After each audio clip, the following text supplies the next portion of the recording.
Hello, welcome to New Game Plus. I'm Tim. I'm joined by Donald. Hello. Tim, I am in a state of disbelief at the moment because all the games we never thought were coming out are coming out. We've just come out of Final Fantasy 15. People are coming out tweeting photos of them holding copies of The Last Guardian. Yes. And this is going to be incredibly backhanded, but No Man's Sky is almost finally a video game at last. Almost. And of the theme of people getting very excited about games, Yes. No Man's Sky was up there as everyone was so excited when it was coming out, and then they weren't so excited when they actually played the game, so much so that they put in complaints for false advertising. Which they were cleared of. And now that the game has been updated with the Foundation update, so now it has base building and the inventory management has been fixed, because that was honestly one of my biggest gripes about that game. But do you think that it makes it a good game? Having base building now, obviously you haven't played with the base building. Do you think adding that would It's not make something it a that good really game? pushed me back to the game, because like it sort of like almost got my feel of it, No Man's Sky, when I was playing it, and I didn't think it was that bad of a game. It what's not as bad as the mostly negative reviews that Yes. it's still getting on the day on Steam. Yes, but that I'd still say that's mostly people that have been so overhyped by the marketing before the game coming out, and also probably not as good PC performance, like spec-wise. So what you're saying is look out for No Man's Sky Game of the Year edition coming soon. Yes. This week we have some more packs as well. Yes, we have a first impressions indeed of Final Fantasy 15. Do our cowboys do it? But first up we go into World of Warcraft Legion.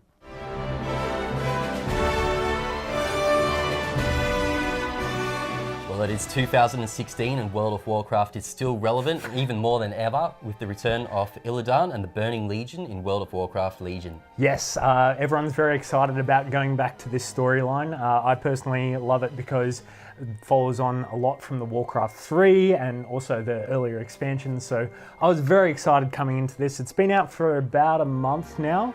We've both been playing it a lot, and we sort of wanted to cover it, and really everyone that's into WoW is already playing it. They're already doing their mythic raids and everything, but we wanted to kind of cover, is it worth coming back to? Yeah, so it's a big and scary world out there in the World of Warcraft with so many expansions, so much content out there.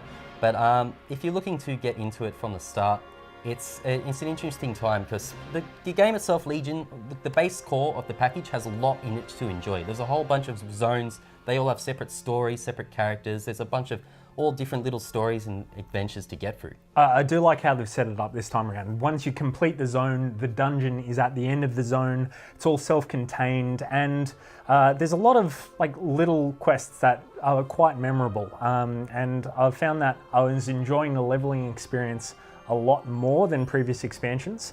However, when we get to the later end, there's been lots of changes. So the big introduction for this one was mythic dungeons, because you usually do your heroics, you queue for them, or you have your guilds for mythic dungeons and raids as well.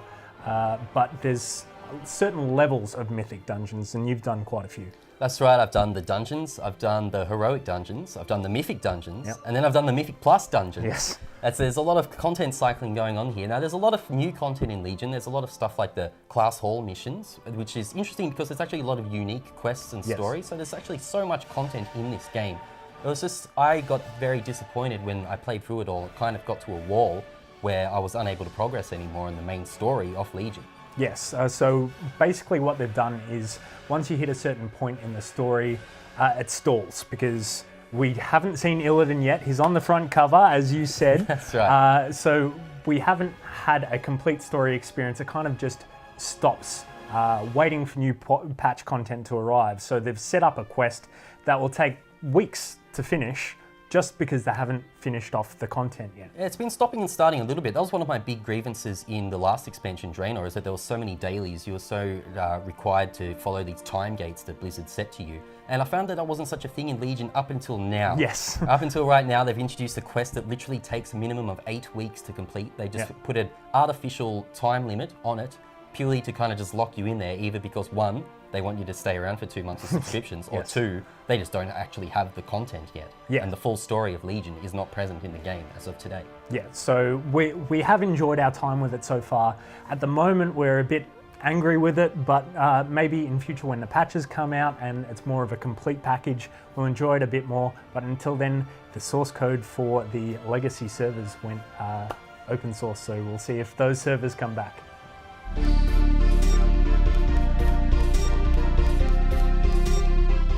Now, Cardi, of all the franchises that Nintendo has, what is probably the most asked for, the most sought after series that they want a mainstream game of? You know what I'm going to say, right? Yeah, go Mother on. 3. Yeah. No, incorrect. Metroid, of course. Oh, really? The Return of Samus. And so, Metroid Prime Federation Force got announced, and God, the salt was real. They could have paid thousands of centurions on that salt alone. Oh my goodness, Like, it was... It was great. And so, the game came out, it copped a lot of a flogging, but we figured we'd kind of wait a little bit and let the hype die down before we reviewed it. The pros. What are the pros of the game? The pros of Metroid Federation Force. It is a game that is basically designed around multiplayer, Yes. which is fantastic. We need a lot more co-op games out there, and Nintendo kind of bringing their own kind of entry into the fold 3DS is has always fantastic. been pretty good like that. And Lots of it always download has play been games and stuff like online, that. local Yeah. play. They're really running the flag, like bringing the flag for that. Yes. Yeah. Blitzball, is that what we're called? No, Blast Ball. Blast Ball. Yes. Blast Ball is fantastic fun. Cashing Great in, concept. cashing in on the trend of Rocket League, and it's if you're going to rip off from the best. Yes, still from the best. And it does a great job. It's great fun in and of itself. There's a lot of gameplay to be had, and even playing against a computer who make it challenging enough for you. The problem with the game is that it probably didn't need a Metroid license behind it. They chucked the Metroid license behind it because they wanted it very much kind of Star Fox Adventure-y kind of thing. Yep. It didn't need the Metroid license behind it, and if anything, it's hurt it because all those Metroid fans who are clamoring for a new Samus game are just crying into their pillows about it. But probably the biggest issue with the game is that it doesn't scale difficulty. The difficulty for one player is the same as the difficulty for 4 players. Yeah. So if you're going to be playing by yourself, which is more than likely going to be the case considering it's been out for a while, you're going to have a bit of trouble with it. Yes. So I think with Metroid Federation Force, it seriously is the bastard child that kind of goes out and kind of flaunts what it's got. It's you know? the Harry. It's the Harry. Yeah. Like yeah. it doesn't quite fit in the universe that it's in. It tries to make its own, and it just doesn't quite succeed in that.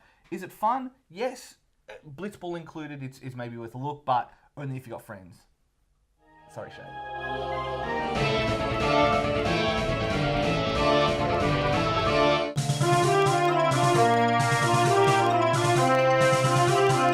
Voice acting is a relatively recent addition to gaming, only really coming with the PlayStation and Nintendo 64. However, these early efforts were bad. Like a school kid entering into their first shop class, this voice acting was hacky and wooden. It might be handy if you, the master of unlocking, take it with you. I'm fully aware of what I'm doing. Can't you see? We may be able to locate another energy emission from the radar room. When we find that meteor, we'll find Dr. Wally. Thankfully, his voice acting has improved greatly since those days, and today a character's performance can make us feel something other than unintentional laughter. Much of the credit here can literally be given to the voice actors that give these characters life and personality and awkward teenage phases and favourite pizza toppings. The voice actors feel like they deserve more credit for this, so they've gone with their union SAG-AFTRA and approached the publishers with a series of proposals. These have all been shot down, so now SAG-AFTRA actors are now on strike, impacting games that are currently in development by companies like WB Games, EA, and Activision Blizzard.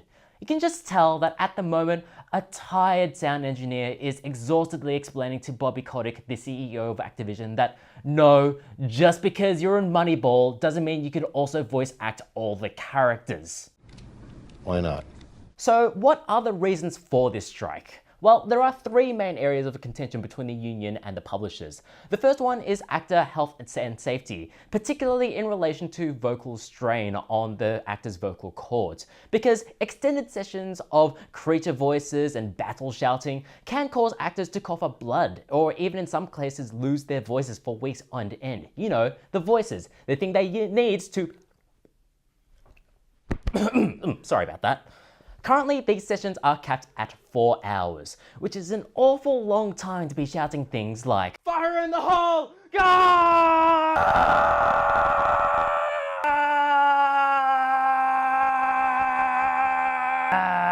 SAG-AFTRA wants to try to cut these sessions down from 4 hours to 2, and this is causing some vocal strain at the negotiation table. Although there is a certain irony to protesting vocal strain whilst shouting it from the front of the picket lines. Not going anywhere until we secure a fair deal! Stand together now! Stand together now! Oh, come on, guys, you're giving away for free.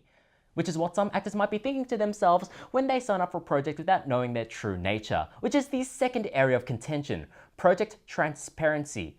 Currently, actors may rock up to a booth and they might not even know the game that they're working on, or the fact that they'll have to say racial slurs or other questionable content.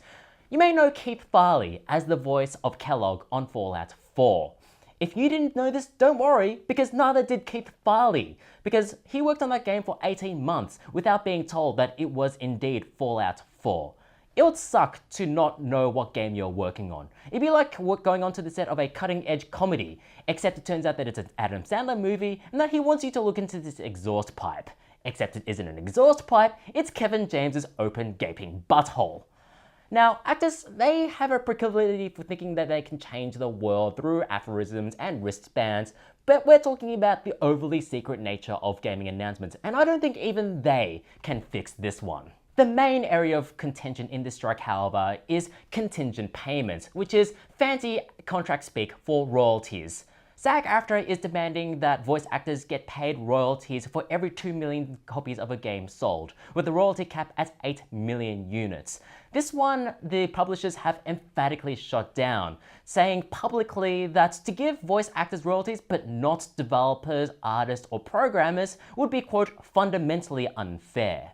And I think this is the reason why publishers are pushing back. Their biggest fear isn't having to pay these royalties, but it's that the developers will look at the kind of deals that can be arranged through collective bargaining and then make a push towards unionizing themselves. And this is an industry that is notorious for poor and borderline exploitative work conditions. The worst of which is the crunch, the weeks or even months before a game's release, where developers are expected to pull 70-hour working weeks to get the game out. And because they're all on salary, this is almost always unpaid overtime. And since crunch is so baked into the development mindset, getting rid of it would cause budgets to swell out and for projects to be pushed far, far back. FIFA 18 wouldn't be released until 2024. Call of Duty Infinite Warfare will actually go on forever. And Final Fantasy 15 will be... Who am I kidding? A light breeze would cause that game to be delayed. I'm sorry. Hello? Wait. You're telling me the game's already out? Huh, fancy that. Still, this strike doesn't look like it's going to be resolved anytime soon. So no matter the outcome, you'd hope that there would be an equitable outcome, not just for the voice actors, but for everyone else who pour their heart and soul into these games. Although at the moment, there doesn't seem to be any voice actors around, so New Game Plus would like to offer its services as scab voice actors. You can see from our portfolio that we have a wide range. Now we'll see if the man can live up to the legend. Hey, am I getting paid for this? Line! Jason, do I get royalties for this? Is that a thing? Waka waka waka waka waka. Waka waka waka waka waka. Waka ah. Wow wow wow wow. Blip blip. You're not getting paid for that, you know. Ah. All in the eyes. It's a voiceover. Fuck! You can call us anytime, except for, of course, when we're accepting our Oscar speeches. And that is everything that has happened in the world, ever.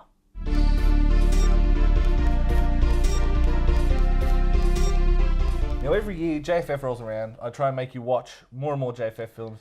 Hey, I've seen Battle Royale. All right, okay.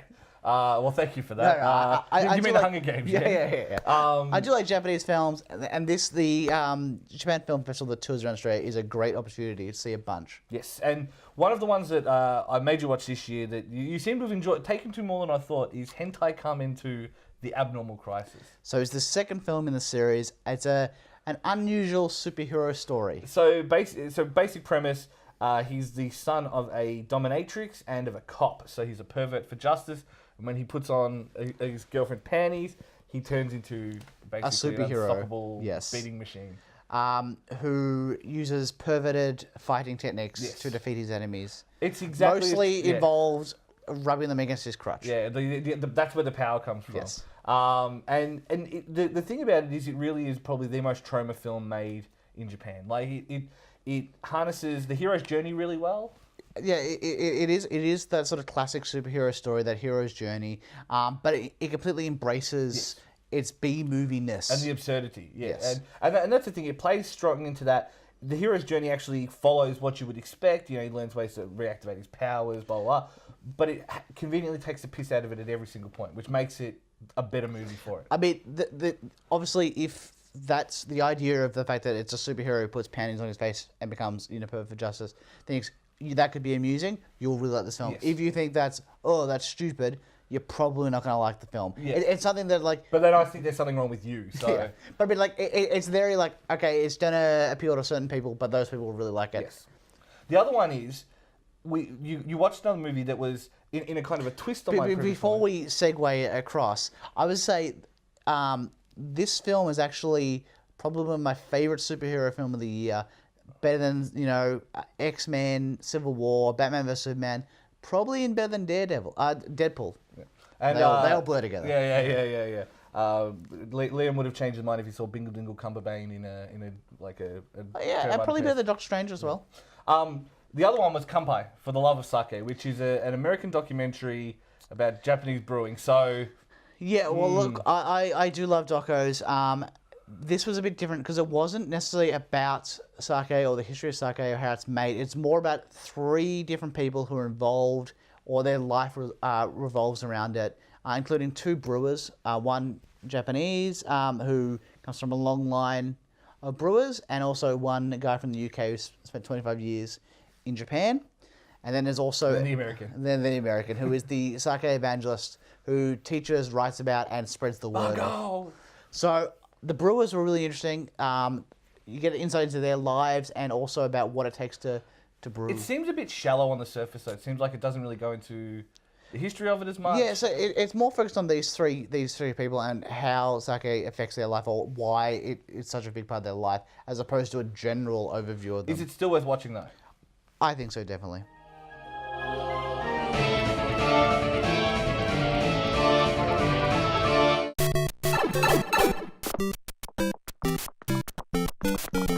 We're always looking for the next great idea and the next great place to take people, and Nintendo fit the bill. I mean, it's a natural.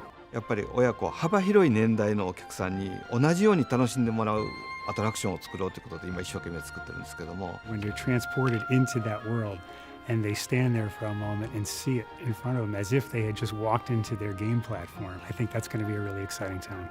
マリオの世界を本当に実際の形にした部分があるので、多分家に帰ってきたという気がするんじゃないですか。次々と展開していきますので楽しみにしてください。楽しいですよ。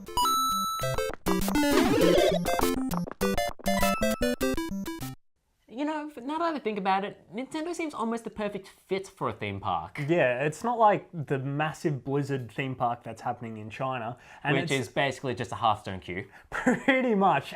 So I don't think they could fill a Six Flags or something. Six Flags is all Warner Brothers. Yeah. Whereas Universal has certain sections for each of their movie franchises. The Harry Potter section, the inevitable Minions section that's growing like a cancer. Yes, the Jurassic Park section, and also the Simpsons section, which has its own Krusty Burger, a little 3D ride, and your very own gift shop where you can get bought license plates. Sure you can, Tim. Sure you can. They're actually key rings, and they always sell out because people want it for the memes. Of course. But what kind of rides could you imagine at the Nintendo theme park? Well, obviously you have to have your Mario Kart Dodgems. Yes, that would be a sure thing. Maybe a Luigi's Mansion horror sort of thing? No, if you want to go horror, you have to go for the Mario live-action movie starring Bob Hoskins. That was truly horrifying. You'd have a build-your-own ride section that's built themed on Super Mario Maker. The roller coaster would be Super Mario Galaxy. You could just go through. It's basically like the Space Adventure Land at Disney World. Yeah, and that's the reason reason why it works pretty well at Universal, because Universal isn't a big thrill ride sort of thing. They're not a Six Flags or a big roller coaster sort of thing. They're all about the small little zones that you can walk around and experience the world and have 3D rides or just kind of walk around. So what you're saying is it's a small world after all, but it'd be themed after the Toadstools or something like that. Ugh.